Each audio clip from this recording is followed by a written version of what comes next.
Strange negotiations, strange statements, and a complete lack of a unified position. The content of the talks in Riyadh will not be made public, as these are technical consultations. Hello, my name is Kateryna Solyar, and there will be no usual countdown of time because here, as in a vacuum, only one time is frozen: 24 hours left, which we have been waiting for 9 weeks while Donald Trump is in office as the 47th President of the United States. And throughout these 9 weeks, I've had the feeling that we, like a reality show, have ended up in a film, Don't Look Up. Because it is there that cabins, missiles and drones fly from the sky. And those are exactly what we're not supposed to see, at least according to Donald Trump. Otherwise it will become clear that there is no ceasefire. But the shelling of Sumy continues. And the number of those injured there is measured in the hundreds of people who needed help. Among them are 23 children. And although I haven't heard or seen this in the rhetoric of the US president, foreign media report that Trump is very angry about this. How might a person exert pressure on his spiritual guru? If we draw a close analogy from all traditional Oriental aspects, this can hardly be possible. And how will Trump argue with the person who called him a genius about giving or not giving away fossils, or giving away energy, or paying attention to the fact that Ukrainians have already suffered so many losses and they hold on and fight on? These are incredibly uncomfortable questions for Trump, so incredibly difficult. Why even bother the big Trump? However, that particular person referred to him as a genius, and he utilized these definitions during his presidential race, demonstrating it repeatedly, and so forth. And now it's like this.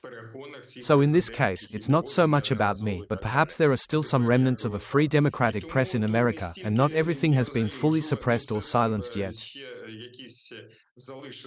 Meanwhile, looking with a sense of envy at how Trump has been able to manage this, one can observe how similar tactics are implemented in authoritarian countries. This is the ideal that Trump strives for, the ultimate goal he aims to achieve. What Trump does with his considerable influence over Congress, his ability to shape the courts, and his well-known methods of pushing the political system toward authoritarianism are all key aspects of his broader strategy and vision for governance. These approaches are consistent with his desire to consolidate power and control in ways that resemble more autocratic regimes. So it's unlikely to expect that he'll suddenly show dissatisfaction with anyone, especially Putin. In the US, they're saying we're closer than ever to a complete ceasefire. What is this, if not a scene from the movie Don't Look Up? And there are more strange things happening with the joint Russian-American statements and communiques following 12 hours of talks in Riyadh. They gathered there, I remind you, to agree on a ceasefire with no conditions. At least for 30 days. 12 hours. 12 hours of negotiations to agree on 30 days without shelling. It seems shuttle diplomacy didn't work. I'll remind you that the brilliant idea of the negotiators was to arrange a one-day meeting between Ukraine and Russia on March 24th. One group would be placed in one room, the other in another, and the negotiators were supposed to first hear the position of one side, then convey it to the other side, listen to their position, and relay it back to the first group. Playing the spoiled phone. But it turned out to be more complicated than that. Therefore, the groups were separated on different days. First they talked to the Ukrainian delegation. And if we talked about anything with the Ukrainian delegation, we know, at least approximately. It was agreed to ensure safe navigation, cease the use of force, and prevent the use of commercial vessels for military purposes in the Black Sea. Strikes on both countries' energy infrastructure were prohibited, third countries were involved for support, and a lasting peace was pursued. The United States will support prisoner exchanges, the release of civilians, and the return of Ukrainian children. The movement of Russian military vessels beyond the eastern part of the Black Sea would violate the agreement. It would threaten navigation freedom and Ukraine's security. In response, Kyiv would have the right to self-defense. What was discussed with Russia, I don't know. What we can say for sure is that they discussed Ukraine. And of course, they violated the first principle of negotiations. No one talks about Ukraine without Ukraine. These very negotiations lasted 12 hours, I remind you, and were supposed to result in some kind of communique. Initially, it was planned to be published soon after the talks ended, then it was postponed to the next day, meaning today. CBS News sources reported the statement would be released at 10 a.m. Kyiv time, 11 a.m. Moscow time, but nothing was published then. Nothing was published afterward either, and then Peskov came out and said that they do not plan to make the contents of the talks public. Meanwhile, the American and Ukrainian delegations managed to hold a second round of talks in Riyadh, shorter than the first, so we can conclude that there wasn't much to discuss. Likely, we were simply handed Russia's demands, which Ukraine cannot accept and cannot agree to. They sat for 10 hours and said that Russia wants all the territories. All the territories they've included in their constitution. They want Zaporizhzhia, they want Kherson, they want 4% of Luhansk region and to close off Donbas completely. Moreover, in addition to their plans to take Zaporizhzhia and Kherson, given that they haven't made much progress in those areas so far, there are suggestions emerging like, let's also move into Sumy and, for example, Dnipropetrovsk regions and offer them to Trump in exchange for something valuable. You get Zaporizhzhia and Kherson. And we get out of here. That is, the Russians first begged Trump to start negotiations to take the Ukrainians to Sudzha, and now they want to enter our territories themselves. Meanwhile, Russian war correspondents keep inflating the situation, saying that Ukraine has entered Belgorod region. But we haven't. They're creating this special pressure on Trump, trying to give the impression that, look, the Ukrainians have come in, the Ukrainians are escalating. Ukrainians are not escalating anything. As reported by one of the Russian sources in the Moscow Times, while time is on Russia's side, they will try to make the most of it. So what does this mean? Putin is tightening belts for the Russians while delaying negotiations with the US. Russian negotiators also hope that the US will pressure Ukraine to fully withdraw its troops from 4 regions, while they plan another invasion of the Kharkiv and Sumy regions, spreading the claim that Ukrainians supposedly entered the Belgorod region. As they say, we can neither confirm nor deny this information. By the way, you might want to suggest this phrase to Donald Trump, so he doesn't have to later explain his words. This first happened before his meeting with Zelensky at the White House, when he said he had never called Zelensky a dictator.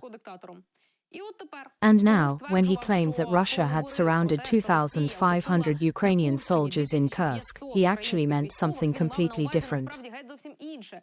It turns out that for Trump, the figure of 2,500 is no longer referring to the number of Ukrainian soldiers surrounded in Kursk, but instead represents the total number of casualties on both sides, on average, every week. We want to stop the killings that are happening. On average, 2,500 soldiers, mostly Russians and Ukrainians, die every week. If we can stop this, it's very important to me. This time, there was nothing said about Kursk region or the encirclement of Ukrainians. But the figure of 2,500 remained. Trump repeated it twice. So, at the second monthly meeting of the cabinet, Trump made a few more statements that caught my attention. According to the US president, during negotiations with Ukraine, the US is talking about territory, demarcation lines, and control over the nuclear power plant. Some say the US should control the plant because we have the expertise to fix it. Something like that suits me, says Trump. Here he's clearly talking about one plant, the Zaporizhzhia nuclear power plant, not multiple plants, as was written earlier after another one of Trump's statements. He speaks of it in the singular, and also added that we need to fix what doesn't work. The Zaporizhzhia NPP is the one that doesn't work.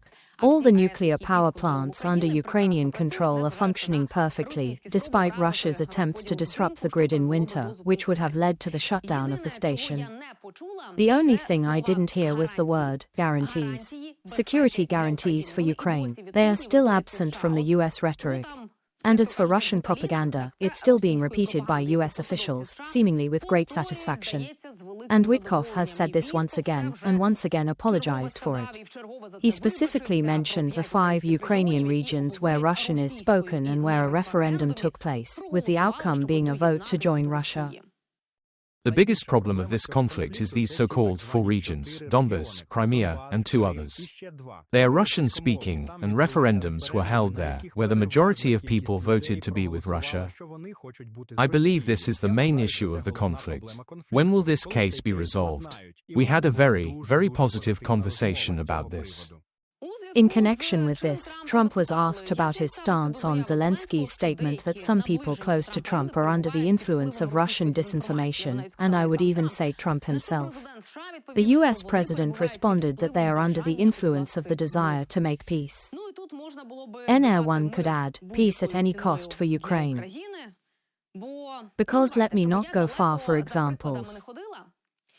Does this imply that if a similar situation occurred in Miami, where more than 67% of the population speaks Spanish, they could hold a referendum and, based on the outcome, potentially join Mexico?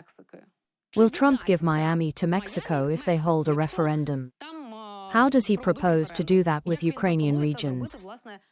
Especially if a few Mexican cartels, with the agreement of the Mexican authorities, ensure that this expression of will happens, as it did in the occupied Ukrainian territories. I won't explain why this happened in the eastern Crimea with Russian-speaking populations, deportations, and resettlements. But let me explain what Witkoff is trying to do. Because, for him, it doesn't matter whether it's true or not, he has one goal, to present Ukraine as weak. Ukraine, which has been defending its state for 3 years and resisting Russia. And, in fact, this is confirmed by former Foreign Minister Kuleba, who, in a new interview, said pretty much the same thing. What we're witnessing now is exactly the strategy of the US, and it remains so. This is a shift of historical scale. First, yes, the US and Russia are currently in a situational alliance. This is a quote, and the goal is to force Ukraine to cease fire on Russia's terms. This needs to be accepted, says Kuleba. Second, the US course is to be with Russia and pull it out of China's grasp. The concept in foreign policy of creating a divide between China and Russia, or to put it even more explicitly, preventing the formation of a true and solid military alliance between them, is absolutely central. I can absolutely confirm this. Moreover, I'm not just someone passively observing these ongoing processes and trends from the outside, but I can also confidently say that I have actively studied international relations in America, gaining a deeper understanding of the subject. So, this is actually quite simple and can be understood very quickly. It seems to me that the Americans really grasp this concept and are able to process it with little difficulty. For example, they draw a circle and explain that in the United States, approximately 70% or maybe even 80% of the world's total power is concentrated, reflecting the immense influence the country holds on a global scale. Russia has 30%, China has 40%, maybe 45%. Separately, Russia and China do not pose an existential threat to the United States. But if they are combined, that becomes a serious challenge. That already means, in essence, either 70 versus 75 against 80, highlighting the substantial disparity in the distribution of power across these regions or entities. And that's a significant difference. In principle, we must understand and remain aware that even a full-scale war has not fundamentally altered these basic power distributions. As a result, any American administration, regardless of its leadership, will continue to take these realities into account when making decisions that affect both domestic and foreign policies. And actually, this is not a mistake, nor a misunderstanding, nor has Russia brainwashed the United States. No, this is a cold, calculated geopolitical and strategic decision. If the US does something, or meets Ukraine halfway, or provides aid, it will most likely be situational, on a tactical level. But strategically, as Kuleba emphasizes, both Trump and the US are with Putin. Kuleba urges Ukrainians to understand and accept that the US is no longer there. From here on, it's only relying on our own strength and maximum rapprochement with Europe. If anything comes from the US, or will come, then let's just treat it as a nice bonus and nothing more.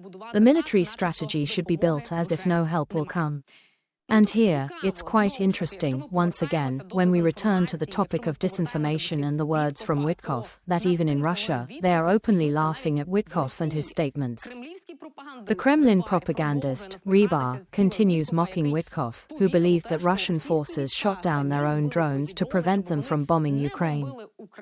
And, within the same conversation, Rybar even went as far as to call Witkoff an American pot, mocking him in a rather dismissive manner. It doesn't matter whether we believe it ourselves. The main thing is that the American so-called pots believe it. And then Witkoff. I am amazed that Russia hit him down. There it is, the American pot instead of head that believed it. 7 drones en route were shot down by Russian forces after President Putin's order. Therefore, I tend to believe that President Putin is acting conscientiously. Therefore, Ukraine's negotiations with the United States are automatically becoming more complicated because, during peace talks, we have to fight not only against Russian propaganda, but also a creative presentation by the Americans. One of the main ideologists of Trumpism, I remind you, was the far-right activist and publicist Steve Bannon. Let me explain why I'm mentioning him. In fact, he's no longer part of Donald Trump's inner circle, but the political approaches developed by Bannon are still working and being applied in practice. This strategy was called flooding the zone. Bannon himself described it in a 2019 interview roughly like this. Every day, we throw 3 things into the information space. The public will latch onto one, and we will do everything we can. They can never handle it. But we need to start with the speed of a bullet leaving the barrel. A concrete and clear example of this flooding the zone tactic can be seen when Trump, within the span of a single briefing, manages to simultaneously threaten multiple countries with severe and horrendous tariffs, announce territorial claims against other nations, offer a series of highly original, to put it mildly, assessments of international conflicts, insult a dozen or more of his political enemies, and touch upon several points that are purely part of the internal American agenda. Consequently, journalists, political opponents, and observers are unsure where to begin. While processing information, Trump generates many new pieces. Ukraine has been constantly facing this kind of tactic for the past 2 months, and it all started during the election campaign. A year ago, CBS News and YouGov polls showed that, when it came to the war in Ukraine, American Republicans were twice as likely to trust Trump's assessments over any other sources, including journalistic reports, investigations, or videos from the scene. This is where the stories about hundreds of billions of dollars that Volodymyr Zelensky supposedly brought with him after every visit to the United States clearly originate. Or about the thousands of destroyed cities with golden domes all across Ukraine, except Kyiv. Or that the Ukrainian army is made up entirely of elderly people and children. So, when Trump and his team officially took power, they seriously turned their attention to the Ukrainian issue. And such stories only increased. It's unlikely, let's be honest, that this trend will change, unless, of course, after his first 100 days in office, the fervor dies down a bit. We'd like to believe that. For now, as the Daily Telegraph writes, Trump is increasingly angered by strikes on infrastructure after the partial ceasefire. Let's also put this in quotation marks. The White House hopes to reach a ceasefire by Easter, so the date now is April 20th. It turns out that we have a new date 24 hours, which should begin on April 20th. We watch, wait and, of course, see you. But we'll see each other in just one day, in this very studio, because I always have something to tell you.